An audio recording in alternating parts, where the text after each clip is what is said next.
Hello and welcome to my YouTube channel and blog. I'm Jenny Hall. Thanks for joining me for another card making tutorial. Today I have an easy card idea to share with you.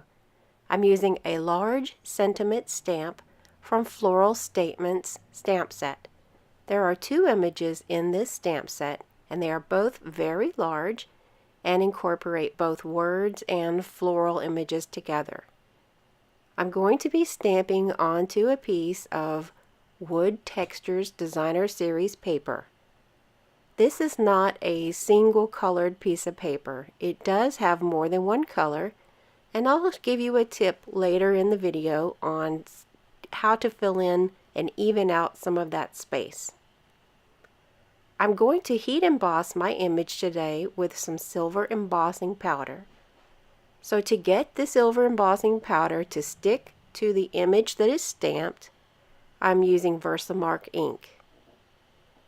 To make sure that I get a nice covered image, I'm going to use the right size block and apply an even amount of pressure to my stamp.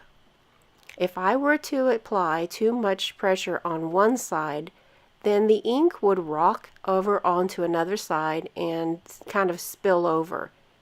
It's a very fine process that you have to discover for yourself on how much pressure to apply to what part of the stamp block that gives you the best coverage. I like how Stampin' Up! Has the beveled sides that help me to keep my hands in the right places whenever I'm doing my stamped images. I'll use a heat gun to melt all of that powder in place.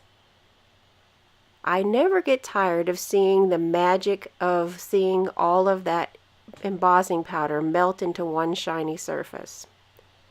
Here is what my card is going to look like in the end, and as you can see, it would be okay to stop now and not color in any of the flowers. However, I do want to give you the opportunity to see what it will look like in more than one way. So I'm using my chalk marker from Stampin' Up! To color in some of the image spaces that were stamped onto the wood paper. Because the wood paper is not all one color, the white marker will fill in those spaces to bring back a little more uniformity. Because the watercoloring, it can warp paper, and especially if this is just a piece of designer series paper, then it's really not very thick at all. So I'm going to apply it down to a piece of cardstock now before I apply a light coat of watercolor. To get watercolor from a stamp pad, but to get a puddle of ink, pardon me, then you squeeze your stamp pad from Stampin' Up! Not all companies have this possibility, but the way Stampin' Up! Designs their ink pads, you can squeeze the top and the bottom together with your hand, and some of the ink from the ink pad will pool up on the top. It's a very simple way that you can get some of the ink in little amounts to use with your water brush. For this card project, I don't want a heavy coat of color. I would like to have subtle hints of color onto that designer series paper. So I'm just applying a very light coat of blue into the more shaded areas of the flowers. I used Soft Sky for my blue color. Always Artichoke is a muted green that works to convey the green color through the card, and it matches some of these cool tones.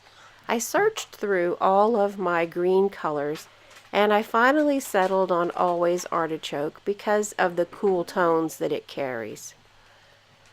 I'm attaching some snail adhesive to the back of the blue and then raising up the watercolored panel with some Stampin' Dimensionals.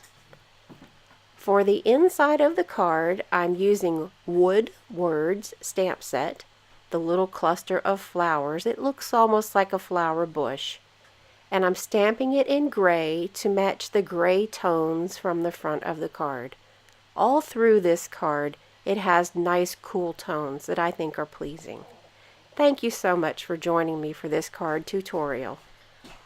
Check the video description for some links for direct shopping, or visit my blog at jennystampsup.com and click Shop Now to purchase your supplies.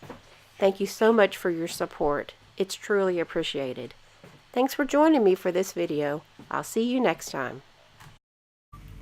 Thanks for watching the video. Have a good day!